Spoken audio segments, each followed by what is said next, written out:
Yon, kagagaling lang natin sa isang appointment. Aga-aga natin dumating doon. Natid ako na aking anak ngayon dahil busy yung anak ko sa paghahatid sa kanyang tita at mga pinsan. Lalakad-lakad muna tayo kasi medyo malayo mula sa bahay. Pero okay lang naman maglakad kasi malamig. Woo! Hindi siya ganun kalamig katulad nung dati na negative 40. Ito tolerable na siya kahit di ka na mag-gloves, hindi ka na masyado mag winter jackets. Yan, nilalakad ko mga 6 na kilometro mula sa bahay. Yan, black ice yan, delikado, madulas. Yan.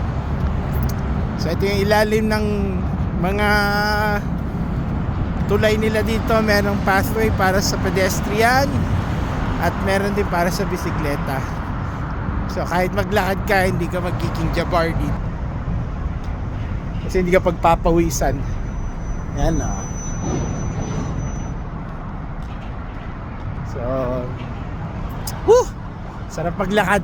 Lalo na siguro pag may kakwentuhan habang naglalakad. Pero okay lang. Me time tayo, me time. Dito sa Canada, me time.